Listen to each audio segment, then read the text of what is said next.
तो hello and welcome दोस्तों, स्वागत है आपका हमारे यूट्यूब चैनल आर्टिकल। दोस्तों आज हम बात करने वाले हैं कि आपका पासिंग मार्क्स कितना है सीयू में। मैं सीयू की बात कर रहा हूँ, अदर यूनिवर्सिटी की बात नहीं कर रहा हूँ। लाइक बहुत सारे स्टूडेंट जो फर्स्ट सेमेस्टर में है, सेकंड सेमेस्टर में है, इनके मन में डाउट होता है कि सर हमारा पासिंग मार्क्स कितना है। लाइक 30% पासिंग मार्क्स है कि 40% पासिंग मार्क्स है। मतलब इस वीडियो में बात करेंगे हम कि आपके पासिंग मार्क्स कितना है, 30% पासिंग मार्क्स है, 40% पासिंग मार्क्स है। सीबीएसई सिस्टम क्या कहता है, तो मैं आपको दिखाता हूँ कि सीबीएसई सिस्टम क्या कहता है। तो देखिए दोस्तों, जैसे आप देख सकते हैं आपका यहाँ पे लिखा है क्लियरली कि आपका जो 30% पासिंग मार्क्स है, बट आपका अगर ऑनर्स लेना है, आपको अगर आपका ऑनर्स पेपर है, किसी भी केमिस्ट्री ऑनर्स है, बायोलॉजी ऑनर्स है, आपका फिजियोलॉजी ऑनर्स है, किसी भी आपका ऑनर्स है, तो आपको ओवरऑल 40% लाना पड़ेगा। कब लाना पड़ेगा आपको? फर्स्ट सेमेस्टर में क्या आपका 30% लाना पड़ेगा कि 40% लाना पड़ेगा? तो अगर आपका फर्स्ट सेमेस्टर में आपका 30% आता है तो आप पास हो जाते हैं। सेकेंड सेमेस्टर में आपका 30% आता है तो पास हो जाते हैं। थर्ड सेमेस्टर में आपको 30% आता है तो आप पास हो जाते हैं। तो ओवरऑल सेमेस्टर मिला करके इवन और odd, like first semester, second semester, third semester, पूरा सेमेस्टर मिला करके अगर आपको 30% होता है तो आपका ऑनर्स चला जाएगा। अगर आपको ओवरऑल 6 सेमेस्टर मिला करके 30% होता है तो आपका ऑनर्स चला जाएगा। आपको ध्यान रखना पड़ेगा कि आपका अगर फर्स्ट सेमेस्टर में 30% आया है तो आपका सेकंड सेमेस्टर में एटलीस्ट 40% आ जाएगा। उसके बाद अगर आपका थर्ड सेमेस्टर है तो आपका 30% आता है, तो आप फोर्थ सेमेस्टर में ध्यान रखें कि आपका 40% आता है। तो 40% आपको ओवरऑल सीजीपीए लाना पड़ेगा। सीजीपीए क्या है दोस्तों? फर्स्ट सेमेस्टर, सेकंड सेमेस्टर, पूरा सेमेस्टर मिला करके आप परसेंटेज निकाला जाता है, जिसको हम सीजीपीए कहते हैं। आपको पूरा टोटल 4% आपको लाना पड़ेगा, यानी कि 40% आपको लाना पड़ेगा। आपको जो सीजीपीए है आपका 40% ज़्यादा होना चाहिए, तब आपका ऑनर्स पेपर रहेगा। आप ये बात ध्यान रखें। अब हम बात करते हैं कि आपका पासिंग मार्क्स कितना है ओवरऑल पेपर में। लाइक आपका 100 मार्क्स का पेपर है, पासिंग मार्क्स कितना है? जैसे मैंने आपको कहा कि 30% पासिंग मार्क्स है, तो आपका 100 में आपका 30% यानी कि 30 पर है। अगर आपका 75 मार्क्स पेपर होता है तो आपका उसमें टोटल 19.5 पासिंग मार्क्स है आपका 75 में। अगर आपका 50 मार्क्स पेपर है तो आपका टोटल 15 मार्क्स अगर आप लाते हैं तो आप उसमें पास हो जाएंगे नॉर्मली। अगर आप 80 मार्क्स पेपर है तो आप उसमें 24 मार्क्स आपको लाना पड़ेगा, तब आप उसमें पास हो जाते हैं।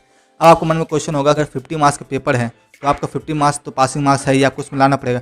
बट आपका प्रैक्टिकल भी एग्जाम होता है आपको उसमें अगर 30 मार्क्स का पेपर है आपका, तो आपको उसमें इंडिविजुअली पास होना पड़ेगा। यानी कि अगर आपका प्रैक्टिकल थ्योरी उसमें आपको इंडिविजुअली 30% आपको लाना पड़ेगा, तब आप जाके पास हो जाते हैं। नहीं तो आपको उस पेपर में सप्ली हो जाता है, आप उसको क्लियर करना पड़ेगा। क्लियर करने के लिए आपको टोटल 5 साल दिए जाते हैं।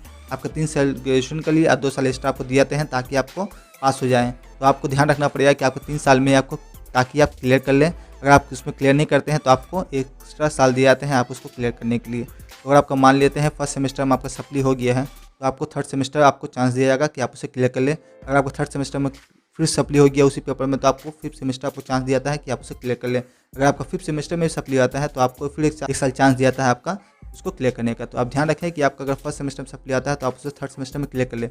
इनकेस अगर आपका फिफ्थ सेमेस्टर में सप्ली आता है तो आपको चांस तो अगले साल मिलेगा ही।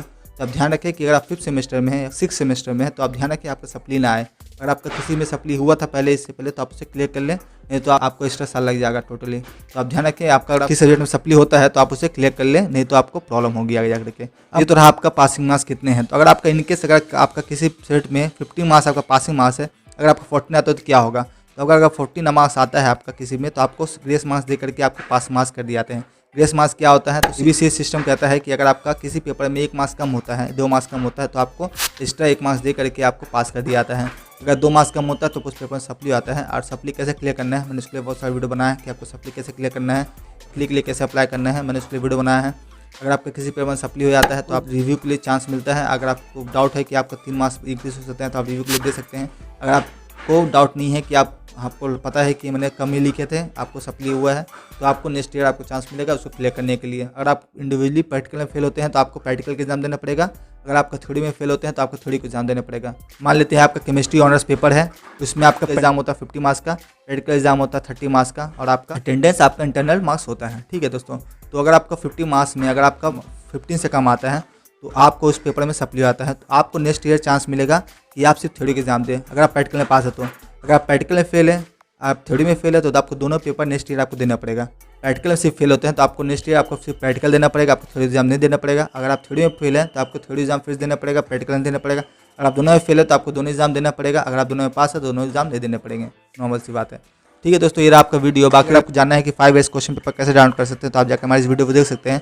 अगर आपका एग्जाम सामने में है तो आप जाकर हमारे इस वीडियो को देख सकते हैं, जिसमें मैंने टिप्स बताए हैं कि आपको क्या ध्यान रखने पड़ता है एग्जाम टाइम में। बाकी अगर आपको वीडियो इन्फॉर्मेटिव लगा हो तो आप प्लीज़ हमारे चैनल को सब्सक्राइब कर लें, नहीं किया तो, और वीडियो को लाइक कर दें। मिलते हैं दोस्तों अगले वीडियो में, धन्यवाद।